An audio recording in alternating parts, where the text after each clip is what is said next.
Seguramente todos nosotros tenemos en nuestra familia, entre nuestros conocidos, incluso dentro de la misma congregación, alguna persona que por su ejemplo, por su buen ejemplo, por su perseverancia, por sus buenas obras, por sus logros o por sus triunfos, nos animan. Tal vez sea un poco inconsciente eso, pero está.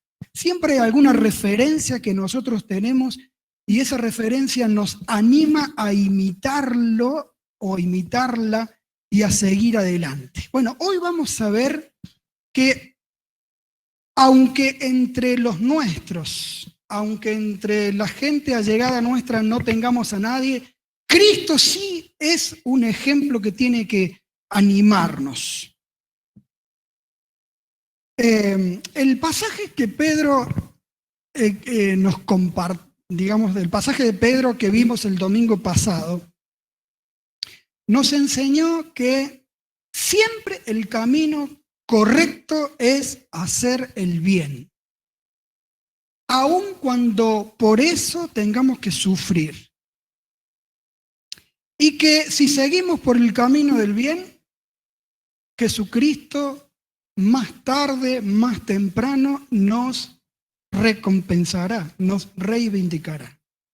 El pasaje de Pedro para hoy nos dice que en todo esto de seguir siempre el camino de hacer el bien, a pesar de que por eso suframos, y todo eso de la reivindicación y de la recompensa, en todo eso, Él es el ejemplo y eso tiene que ayudarnos o animarnos. Por eso he titulado el mensaje de hoy, Cristo, el ejemplo que nos anima.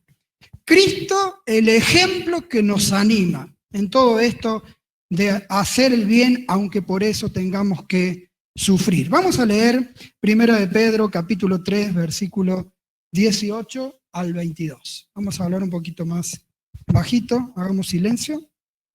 1 de Pedro 3, 18 al 22. Los que tenemos la Biblia podemos abrirla, los demás podemos seguir desde la pantalla.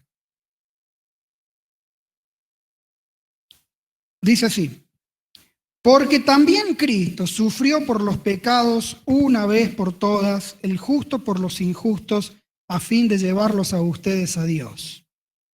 Él sufrió la muerte en su cuerpo, pero el Espíritu hizo que volviera a la vida.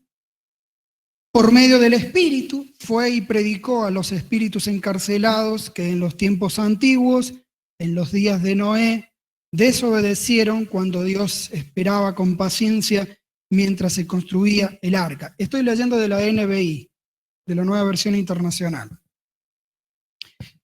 En ella, en el arca, solo pocas personas, 8 en total, se salvaron mediante el agua, la cual simboliza el bautismo que ahora los salva a ustedes también. El bautismo no consiste en la limpieza del cuerpo, sino en el compromiso de tener una buena conciencia delante de Dios.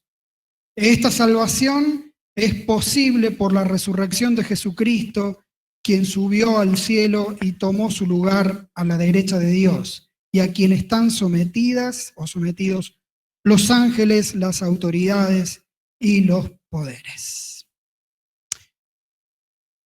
Este pasaje tiene una parte que es fácil de entender y otra que es difícil. Vamos primero con la parte fácil, versículos 18 y 22. Básicamente, lo que esos versículos dicen es que Cristo sufrió por hacer el bien y fue glorificado. Cristo sufrió por hacer el bien y fue glorificado. Bueno, sin lugar a dudas, Cristo hizo el bien. Todos sabemos, podemos enumerarlos. Alimentó hambrientos, sanó enfermos, ¿qué otra cosa? Resucitó muertos, liberó endemoniados, enseñó, predicó, etcétera, etcétera. Pero la corona de todos los bienes que hizo es esta que dice aquí el pasaje, que dice, nos llevó a Dios. Vamos a explicar esto. Por nuestras transgresiones contra la ley de Dios, por nuestras ofensas contra Él, contra su carácter, todos nosotros estábamos enemistados con Él, lejos de Él, privados de disfrutarlo. Pero cuando confiamos en Jesucristo, Él nos reconcilió con su Padre. Él nos acercó a Dios.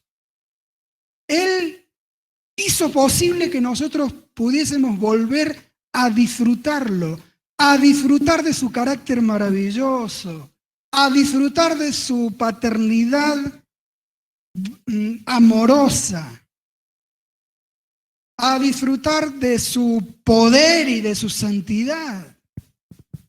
Él nos acercó nuevamente a Dios, nos ha llevado cerca de Dios. Por supuesto, esta cercanía en el tiempo presente tiene sus limitaciones porque es solamente una cercanía, vamos a decir, espiritual. Es muy real, sí, pero es solamente en el ámbito del espíritu, vamos a decir, de nuestro ser interior. Y es preciosa, pero cuando partamos de este cuerpo o cuando Cristo regrese, esa cercanía ya no va a ser solamente espiritual, sino que va a ser integral.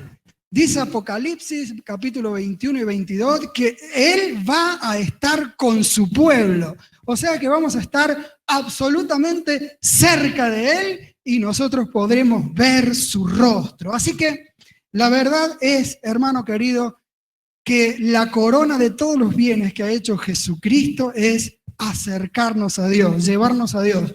Vos, hermana y hermano, tenés acceso con confianza a su presencia. No te olvides de eso. Vos como hijo tenés acceso con confianza hasta su presencia. Ahora bien, aquí también dice que Cristo, para hacer ese bien, ¿qué pasó? Sufrió. Cristo sufrió por los pecados una vez por todas, el justo por los injustos. Cristo no merecía ni un poquito de sufrimiento porque Él no había pecado nunca. Él era el justo, el santo. Nosotros sí merecíamos todo el sufrimiento, toda la ira de Dios sobre nosotros.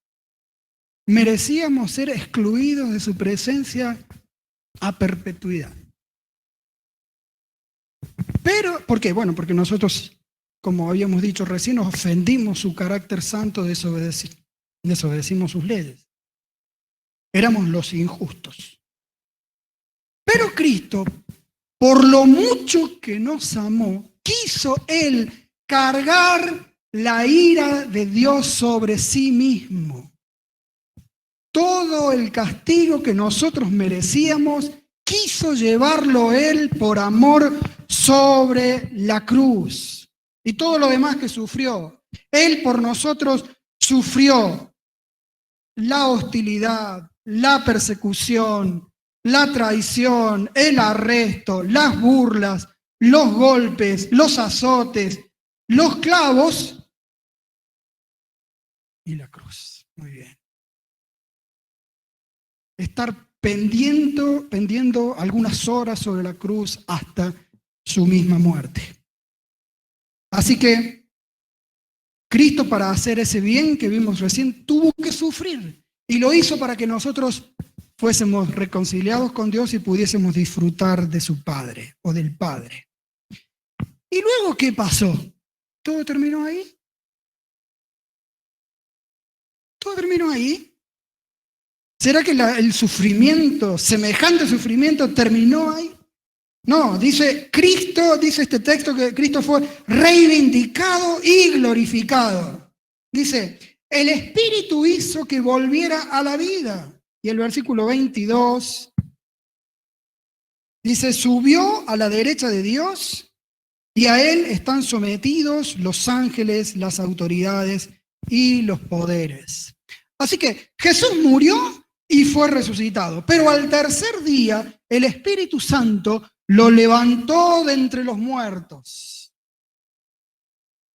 Pedro lo que está queriendo decir con esto es que después de su sufrimiento, el Espíritu Santo y por supuesto también el Padre, lo que hizo con Cristo fue reivindicarlo, glorificarlo, levantarlo. Quiere decir que lo confirmó y lo estableció como realmente el Hijo de Dios, amoroso y único Salvador del mundo, tal como Cristo ya lo había dejado claro en realidad durante su vida y su ministerio.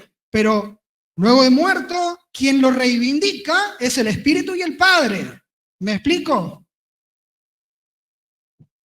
El Espíritu reivindica a Jesucristo como Salvador. Y no solamente que lo resucita, sino que otra cosa hace con Cristo. Dice que Cristo subió y se sentó a la derecha de Dios. Lo glorificó, lo glorificó. Jesús subió a los cielos, se sentó a la derecha de Dios. Esto significa que Él ahora, o que el Padre le dio el rol de Rey universal. Significa que Cristo ahora ha recibido autoridad sobre todo el cielo y sobre toda la tierra. Mateo 28, versículo 18. Significa que Él ahora en su mano ostenta un cetro de autoridad. Hebreo capítulo 1, versículo 8. Significa que Él reinará hasta que todos sus enemigos sean puestos por estrado de sus pies. 1 Corintios 15. Eso significa. Significa que ni un ser espiritual, incluso de los más poderosos como ángeles, autoridades y poderes, hace absolutamente nada, ni mueve un solo dedo sin que Él tenga que permitírselo. Así que, hermanos queridos, Cristo sufrió por hacer el bien y fue glorificado. Fue glorificado.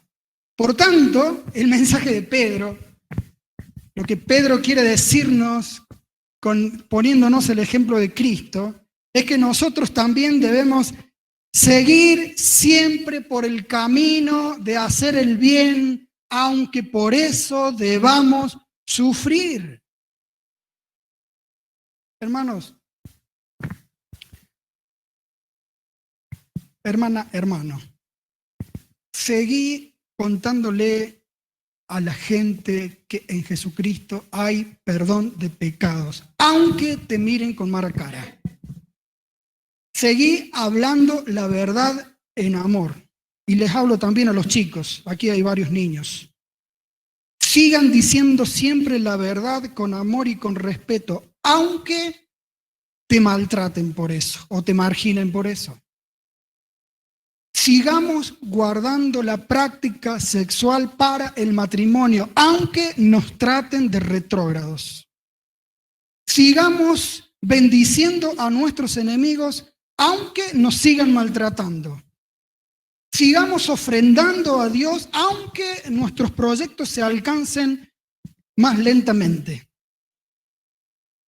Sigamos por el camino del bien, aunque por eso debamos sufrir en alguna medida, alguna vez. ¿Por qué? Porque más tarde o más temprano, así como le pasó a Cristo, nosotros seremos reivindicados. ¿Cuándo? ¿En esta vida? ¿Mañana? ¿Pasado? Tal vez, porque Dios tiene su manera de reivindicarnos. Pero si no lo hace aquí, ya sabemos con certeza que lo hará cuando Él regrese y cuando estemos en su presencia.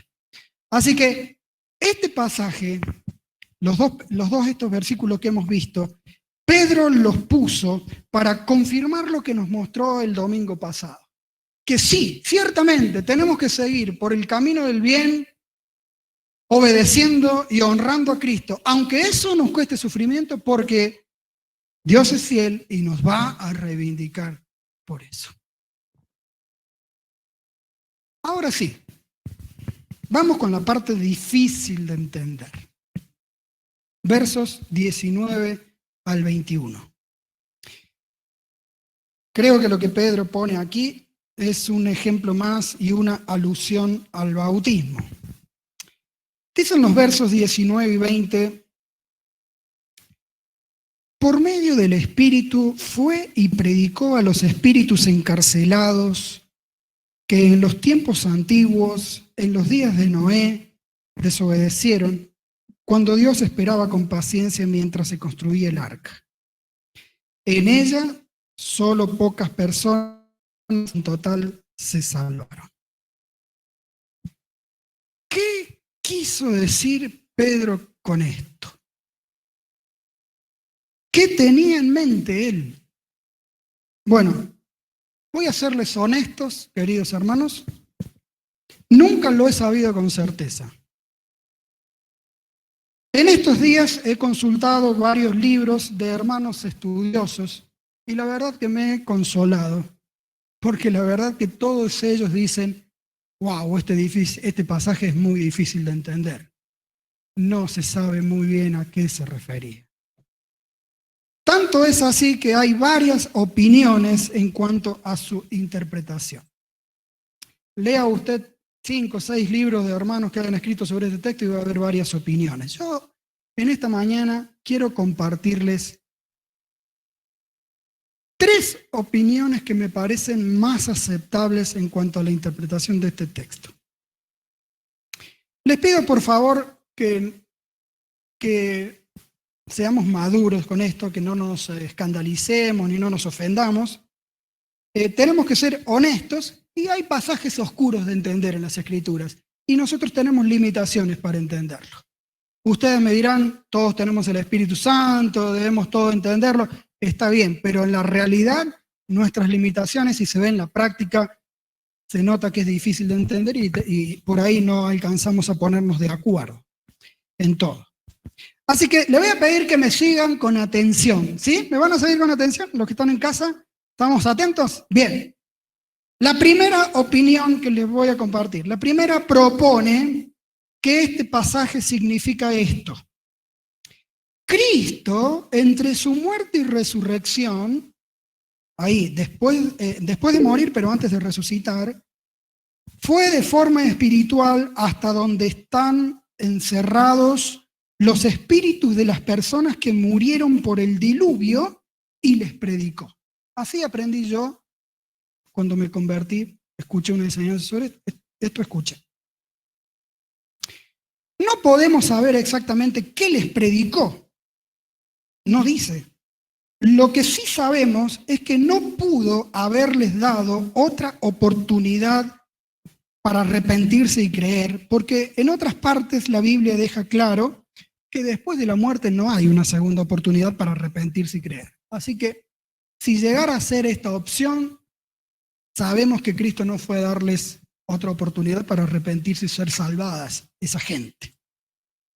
La segunda opinión, ¿me van siguiendo?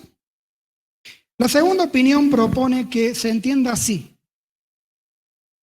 Después de resucitar y antes de llegar a la diestra de Dios, Cristo fue con su cuerpo ya glorificado hasta las prisiones en que se encuentran ciertos espíritus malos. ¿Qué espíritus malos? Bueno, serían los demonios, pero ¿qué demonios? Porque aquí los califican. Dice, serían los demonios que pecaron mientras Noé preparaba el arca. Tal vez, esto estamos conjeturando, tal vez los demonios que influyeron en la gente de aquel entonces para que fuese muy mala y se resistiera al mensaje de Noé. Tampoco podemos saber exactamente qué les predicó Jesús a esos demonios. Se conjetura que les predicó que él ya había vencido sobre ellos y sobre todos los demás demonios. No lo sabemos. Y la tercera y última opinión, propone interpretarlo así. Que aquí Pedro se refiere a algo que Cristo hizo en los días de Noé. Algo que Cristo hizo en los días de Noé. Como segunda persona de la Trinidad, y muchísimos años antes de nacer como ser humano, el Hijo de Dios fue por medio del Espíritu Santo y usó a Noé para predicarle salvación a la gente mala de aquella época. Obviamente le predicó el inminente juicio, es lo que predicaba Noé. Le predicó el inminente juicio del diluvio y la llamó al arrepentimiento y a la salvación. Y hay una pregunta, ¿por qué Pedro llamaría a esta gente espíritus encarcelados? Es raro que llame así a seres humanos. Bueno, tal vez la llama así a esta gente porque su ser interior estaba capturado por una gran maldad. O tal vez porque ahora, después de haber muerto, esa gente existe en forma de espíritus y está en prisiones. ¿Me van siguiendo? ¿Se quedaron por ahí? Bien, muy bien. Repito esa última parte. Tal vez la llama así también porque después de haber muerto, esa gente existe en forma de espíritus y están en prisiones esperando el juicio final. Bueno, hermanos, esas son las tres opiniones que entre todas a mí me parecen las más aceptables de todas. Vamos a decir las que me parecen menos problemáticas o menos raras, porque todas son medio raras. Si las estudiáramos detalladamente, veríamos que las tres tienen elementos a favor y elementos en contra. De modo que tal vez no podamos estar o tener 100% certeza de que se trata de alguna de ellas. Porque todas tienen cosas a favor y todas en contra. Y vos, Diego, ¿qué opinás? A ver, ¿y vos te inclinás para alguna de las tres? Bueno, a mi parecer, tal vez podría decir con un 55% de certeza, no más. La opción menos problemática o más normal es la que vimos en tercer lugar. La tercera. Creo que Pedro se está refiriendo a algo que Cristo hizo hacía mucho tiempo por medio de su espíritu obrando en Noé. Creo que él lo que quiso decirles a sus lectores y a nosotros es algo así. Lo voy a leer. Es como si Pedro quisiera decirnos, la situación de ustedes hoy en realidad es bastante similar a la del mismo Cristo en los días antiguos, actuando por medio de su espíritu en Noé.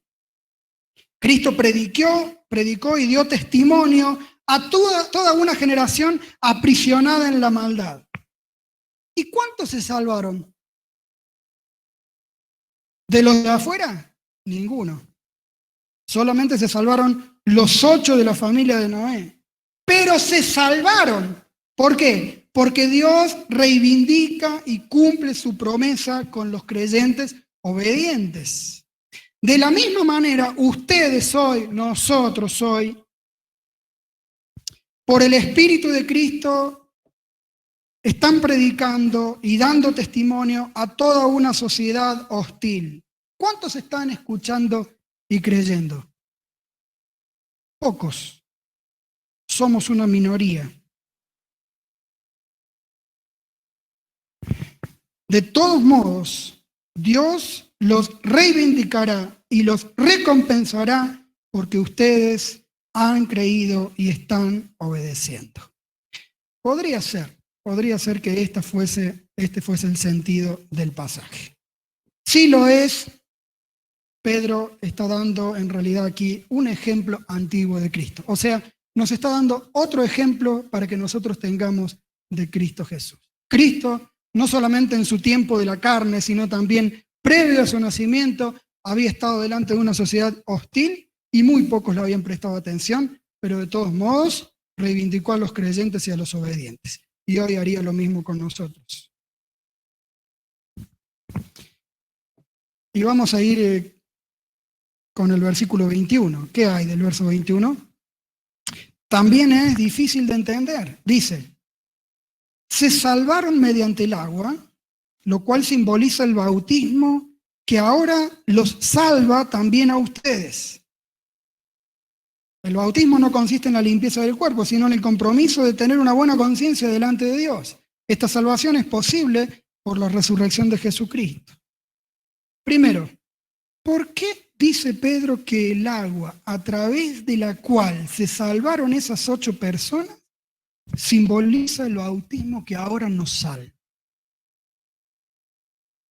Si ustedes lo entienden bien, por favor explíquenmelo.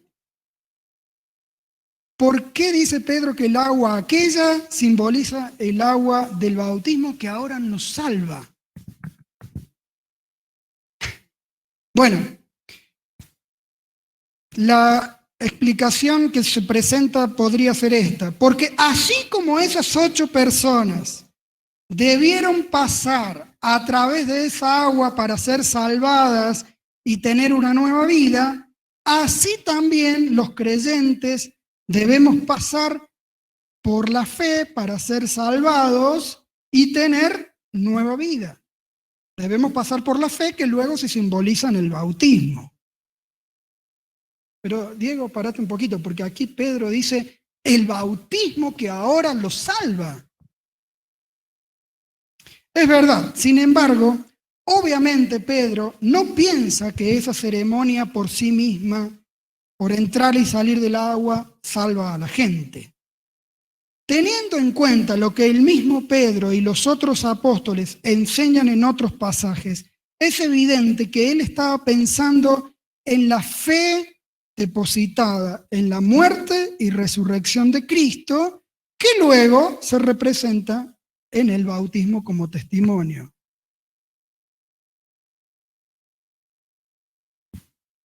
Aparte, tengamos en cuenta que en los tiempos de Pedro, ese acto interno de confiar en Cristo era seguido casi inmediatamente por el acto externo del bautismo.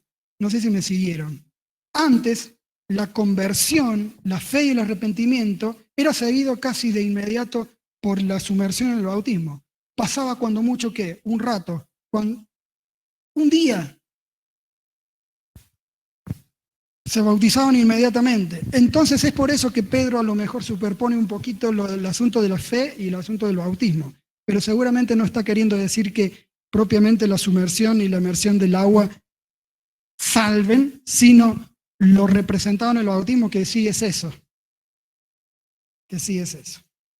Y la última frase ahí del texto dice, el bautismo no consiste en la limpieza del cuerpo, sino en el compromiso de tener una buena conciencia delante de Dios. Bueno, esto es más fácil. El bautismo, dice, no es un simple ritual para bañarse, sino la expresión de que hemos recibido el perdón y la limpieza de nuestras conciencias y de que resolvemos llevar una vida de santidad para la gloria de Dios. O sea, el bautismo, aparte, significa de que Él ha limpiado, perdonado nuestras conciencias, ya no cargamos con la culpa, y aparte de eso también lo que hacemos es resolver vivir una vida de santidad, una vida de buena conciencia para Dios.